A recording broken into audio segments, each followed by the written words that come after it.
So welcome to Jumbo IS and welcome to our lecture series called Daily News in Shorts. In this lecture series, we cover a particular day's current affairs in a short span of time. Now, needless to say this, you have to revise this lecture just after watching it. Because if you'll just watch this lecture, then all these current affairs that we have just discussed would quickly skip your memory. You need to retain them at least till your exams. Therefore, revision is extremely important. Now, you can revise these current affairs from the notes provided by us, and these notes shall be shared on our Telegram channel. The link to our Telegram channel is provided in the comment section just below this video. Alright then, enough of the introduction, let's straight away jump into the lecture. But first, let's take a look at the list of topics that we shall cover today. Okay, so let's begin. So daily current affairs, 2nd of December, Tuesday, and here is the topics list. So number one on this list is Insurance Laws Amendment Bill. So government is going to replace various laws which regulate the insurance sector so as to give a boost to insurance sector in India.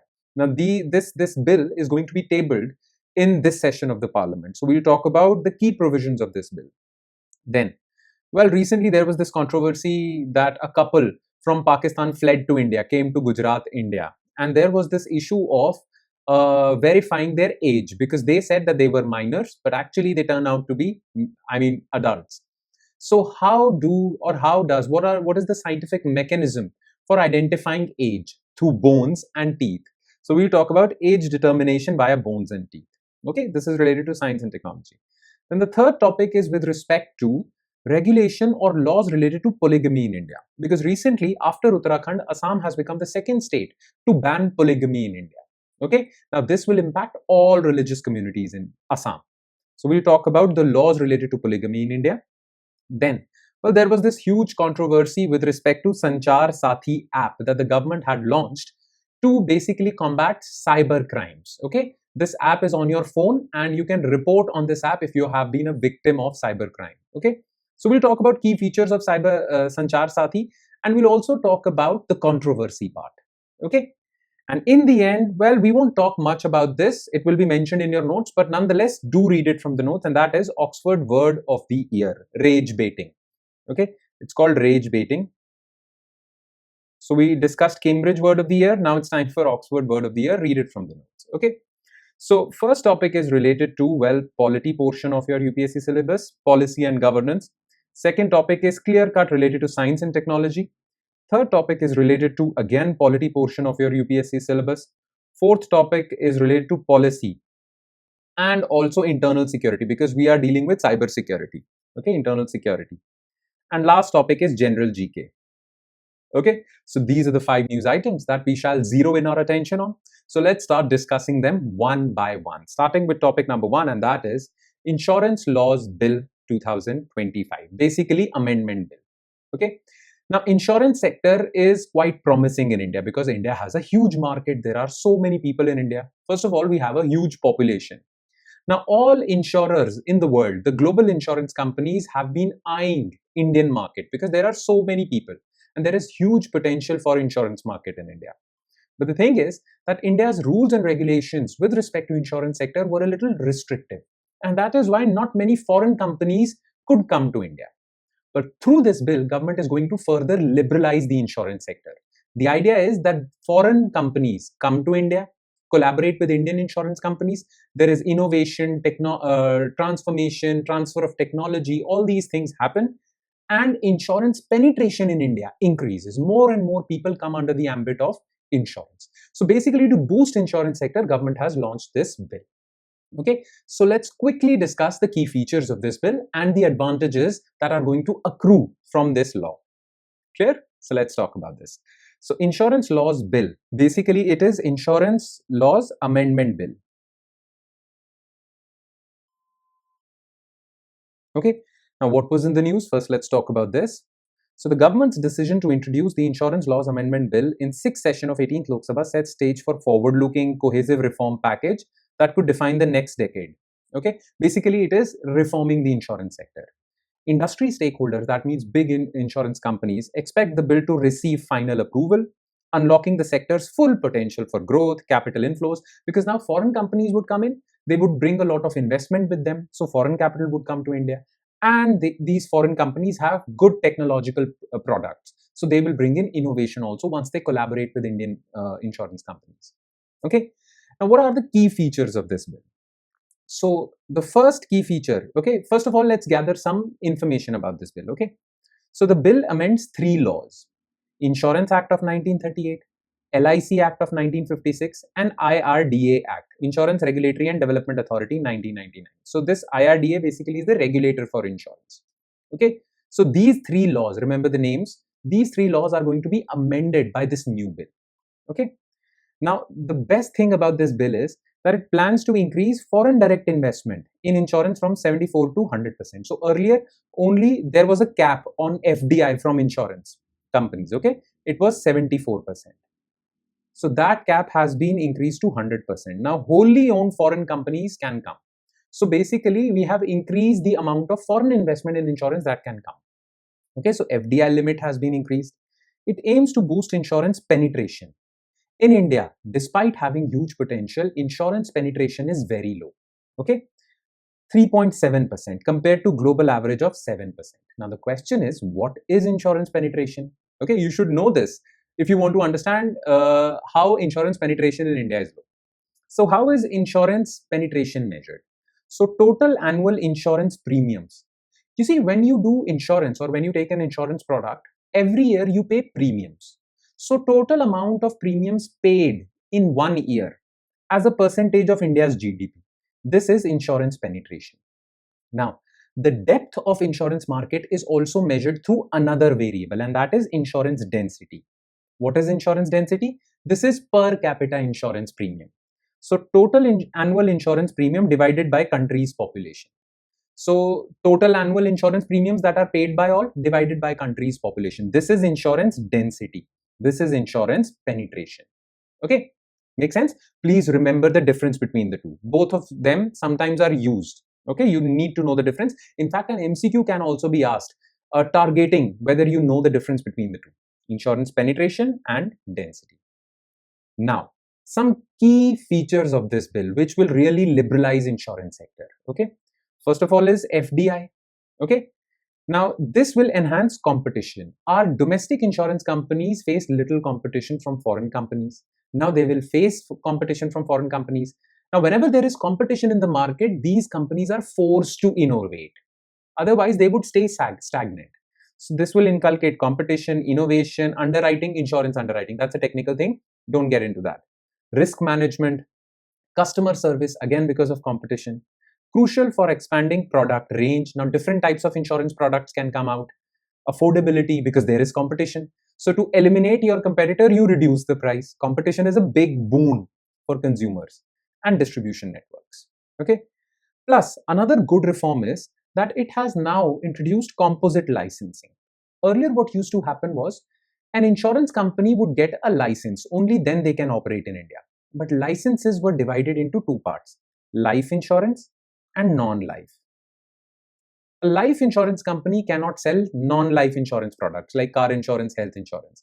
And a non-life like car insurance, health insurers cannot sell life insurance products. No longer the case. Now you will get one single license and you can sell anything. So this is good. Okay. Then it reduces minimum capital requirements. Earlier, if you're an insurance company and you want to enter India's market, government had said that, well, you need to have minimum 100 crores of capital or 200 crores of capital. That is being reduced. Now, even small players would be allowed, which specialize in rural emerging markets. So this is good. Entry barriers have been reduced. Then other reforms. One-time perpetual registration for insurance agents. Earlier, insurance agents had to renew their registration. Now, just one-time registration. Individual agents to sell policies from multiple insurers. So one insurance agent can sell policies from different insurance companies. And captive insurance entities. This is a very big reform. A big multinational corporation can create its own insurance company for providing insurance to its own employees. They won't cater to anyone else, for their own employees only.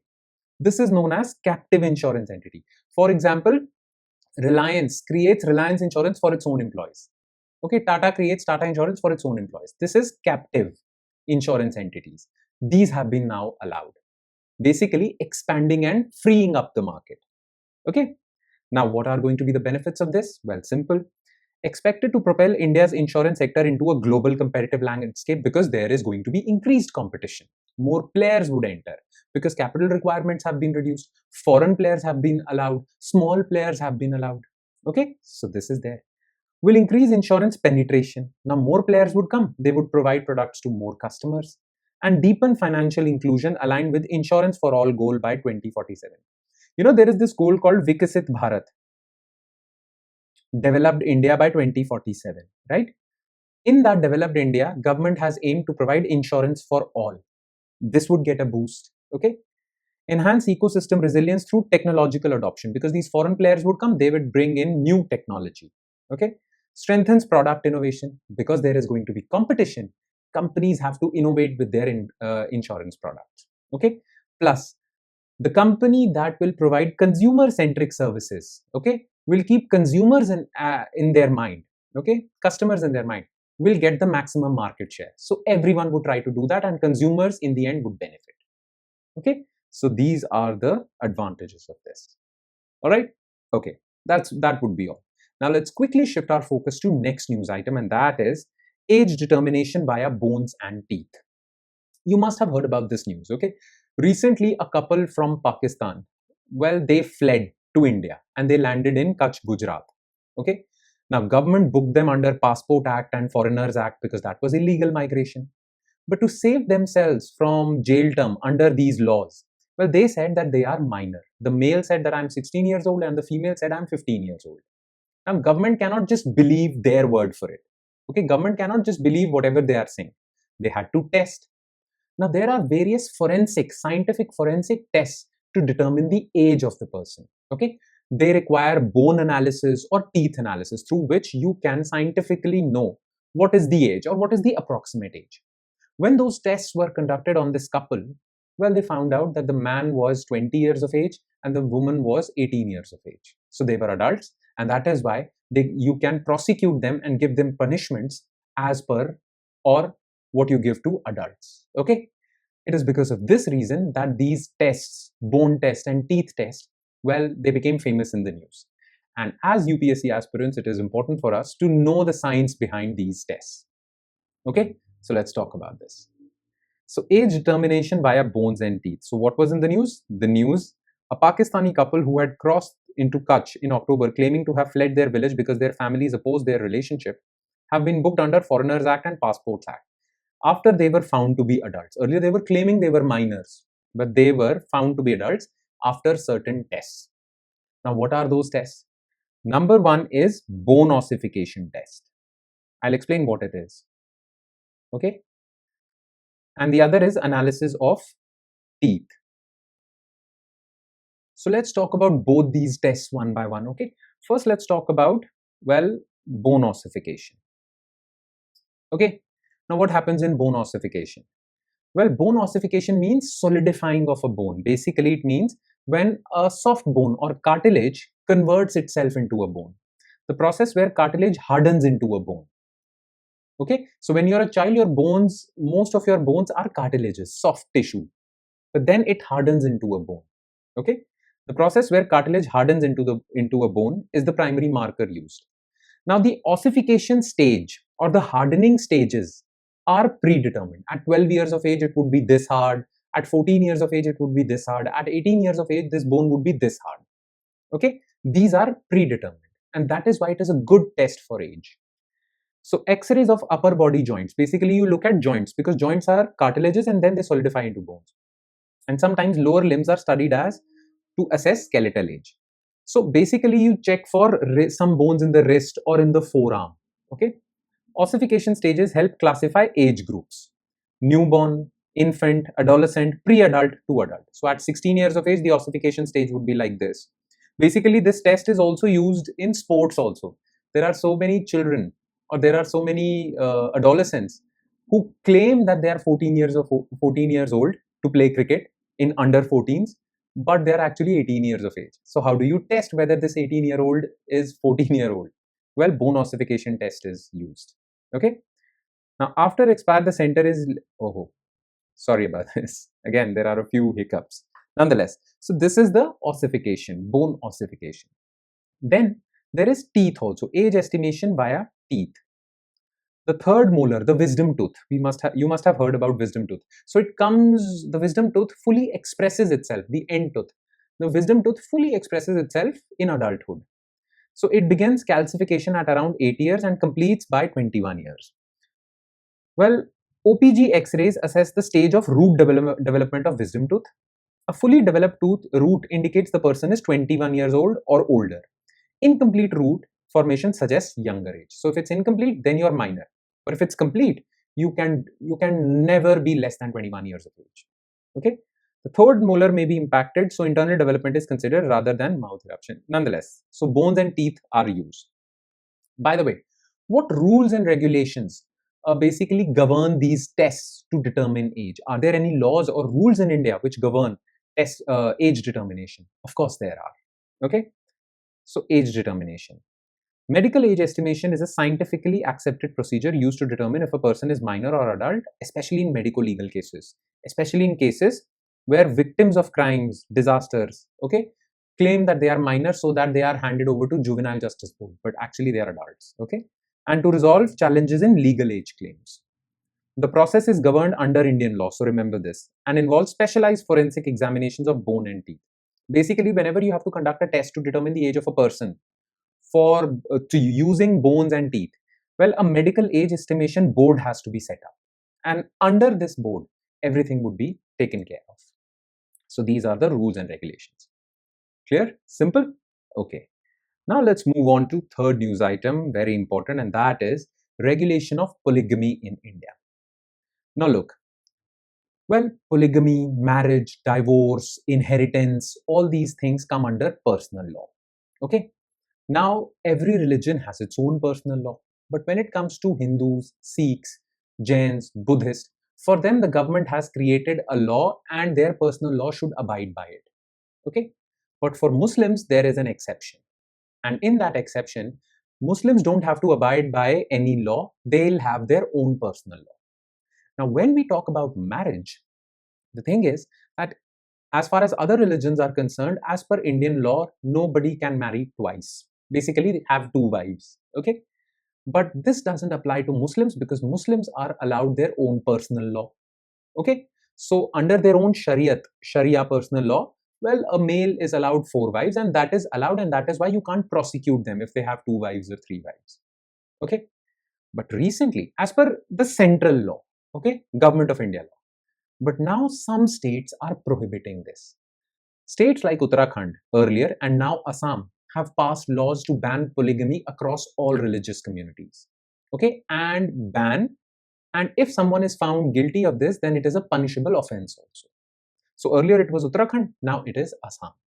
So we as UPSC aspirants should know what is the legal structure, and can states make a law to basically sidetrack Muslim personal law?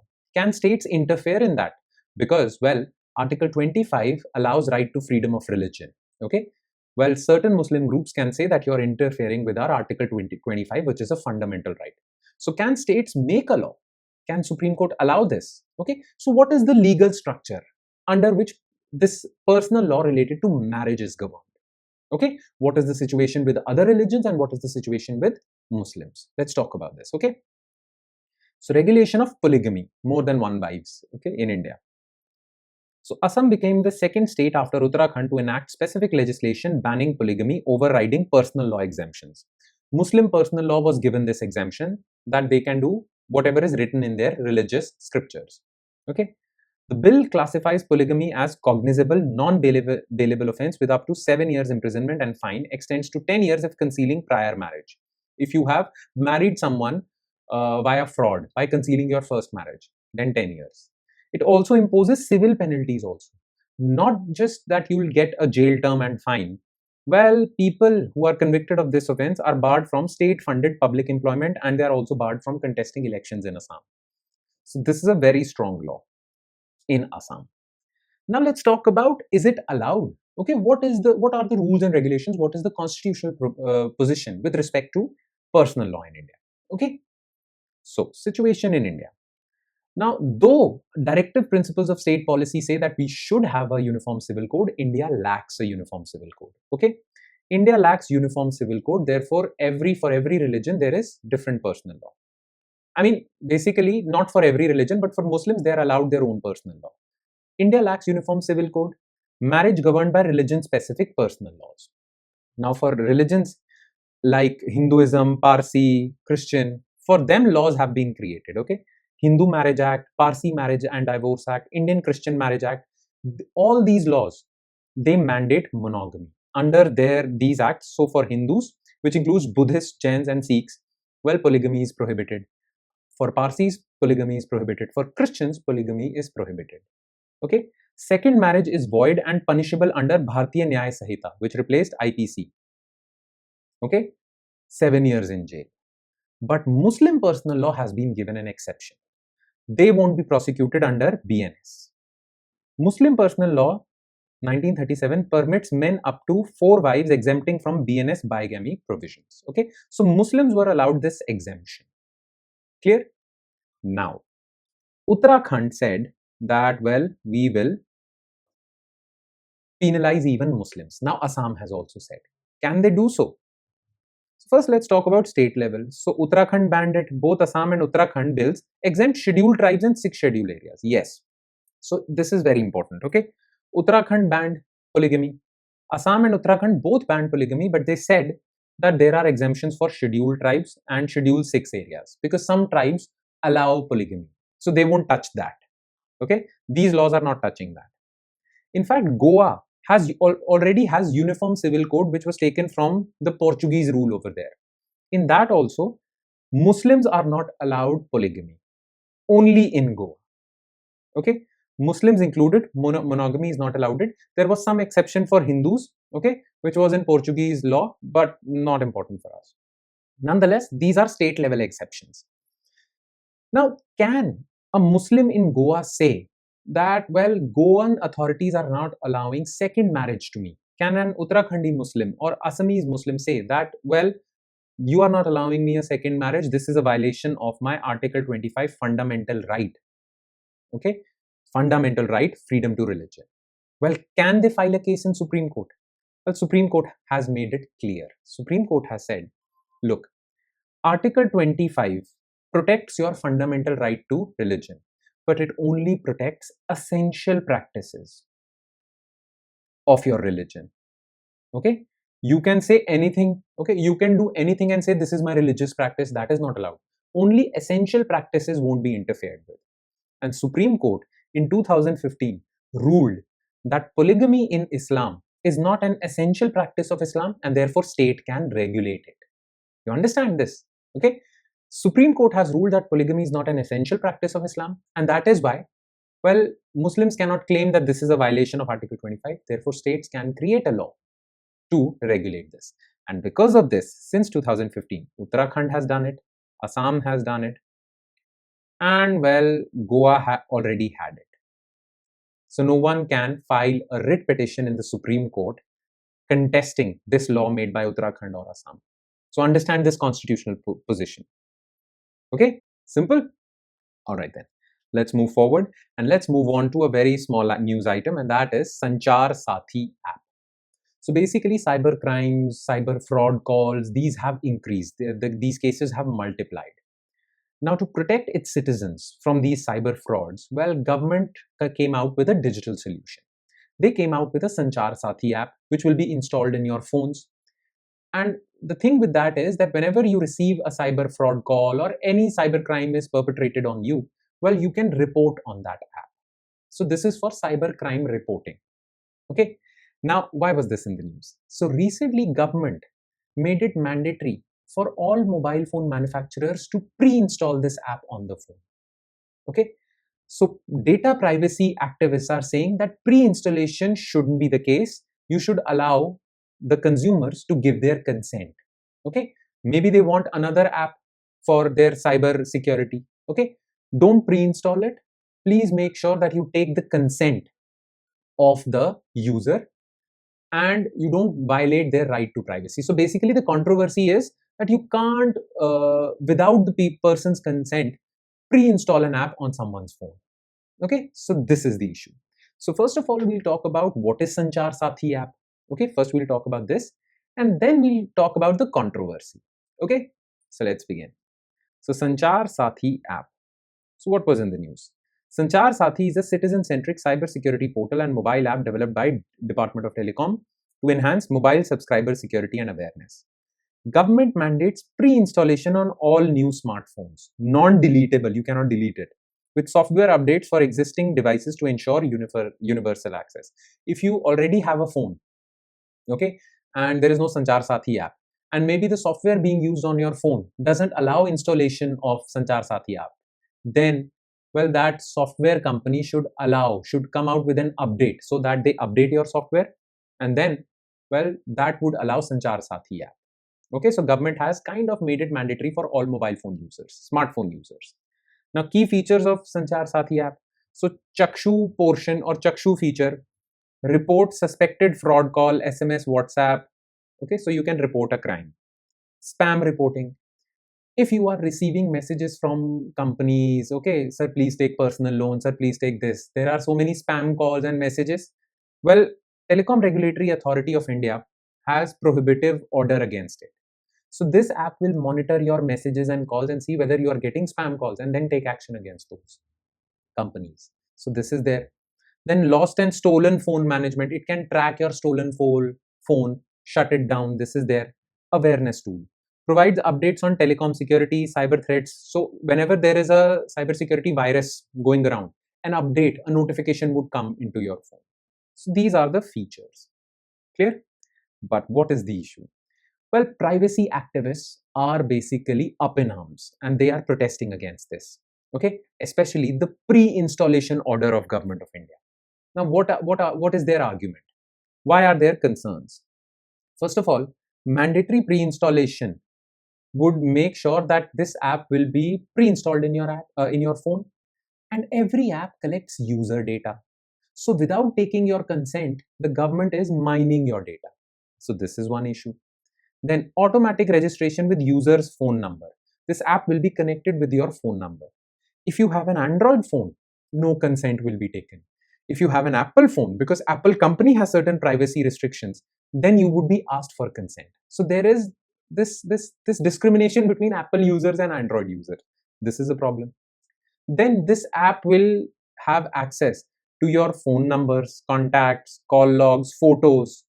So government can use this for data surveillance. This is a threat. Then privacy policy. All this data that would be gathered by the government. Well, apps used to have to follow a privacy policy. They have to sign a form where they'll say they will not misuse this data, do this to the data, all of that. Those data privacy standards are followed by all apps. Well, the government has not made it clear what are the standards, data privacy standards for this app. So people are fearing that government will definitely use this data for surveillance. Okay. Nonetheless, these are some of the concerns, but the benefits are huge. Okay.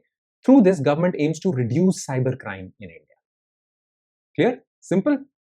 And the last topic would be Oxford Word of the Year. Basically, there was Cambridge Word of the Year also. We have discussed it. So Oxford Word of the Year is rage baiting. Okay. To basically provoke someone to get angry. Okay, this is a big thing on the internet. So some information or some important points related to this word are given in your notes. Just go through that. It's a very small topic, doesn't warrant a full session. Okay, a full discussion session. That is why we are not discussing this in the lecture, but it is given in your notes. So just go through that. It is for your general GK. Okay. And that would be all. With that, we conclude today's session. So thank you so much for watching, everyone.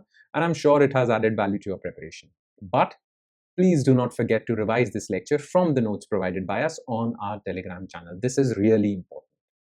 Okay then. On that note, I'll be signing off with the promise of seeing you again with another set of news items. Thank you, everyone.